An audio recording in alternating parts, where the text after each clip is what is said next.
You were never made to perform before you learned to be. We are born into a world that teaches us how to act long before it teaches us how to be.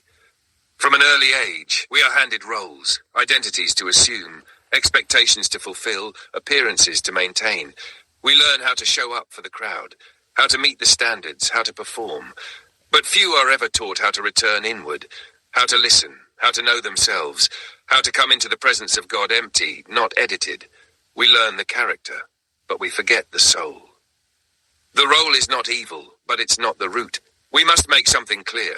The role is not the enemy. It is a necessary form, a structure, a container.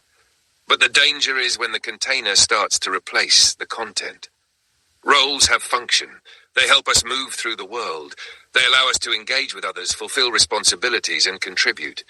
But if we become entangled with the character, we lose sight of the one who was sent to use that character as a tool, not as an identity. The character is the mask. The self is the substance. Your biology responds to the character you play. This is not just spiritual. It's physiological. Every role you step into has an effect on your body. Your endocrine system, your nervous system, your neurochemistry, all of it begins to shift in response to the persona you perform. Stress hormones rise when you live in constant tension, people-pleasing, pretending. Dopamine chases are triggered when your identity becomes performance-based. And over time, your very biological rhythms can be hijacked by the character you wear. This is why some people are exhausted, not from doing too much, but from being someone they're not for too long. Peace and joy come from returning to the true self. God did not design us to live in a constant state of fractured identity. You were not created to live under pressure, manipulation, or self-abandonment. You were created to walk in peace, to abide in joy, to experience inner stillness that doesn't come from validation, but from divine connection. Come to me, all who are weary and burdened, and I will give you rest. Matthew 11:28.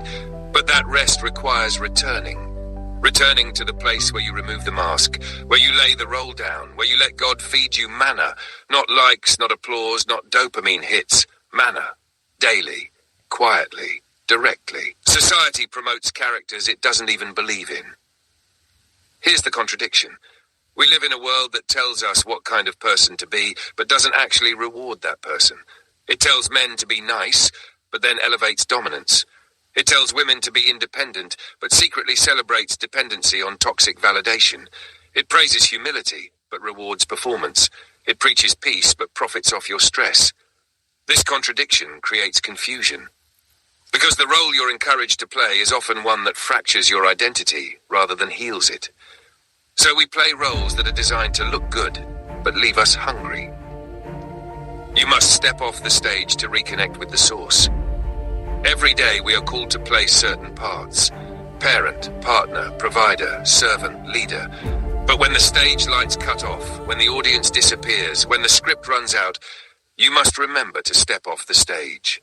Remove the costume, remove the mask, and step back into the secret place. The place where you are not a title, a role, or a performance, but simply a child of God. This is where renewal happens. This is where peace is restored. This is where the manna falls fresh. Because when you neglect that place, when you skip that meeting with God, you begin to starve. Your joy dries up. Your mind becomes noisy. Your soul becomes confused. Final thought, you are not just a character. You are not just a role. You are a soul, a divine creation, a living vessel of purpose. The role is temporary. The self is eternal. And the only way to truly play the role well is to stay rooted in the one who wrote your identity before the role even existed. The character may carry the message, but only the soul can receive the manna.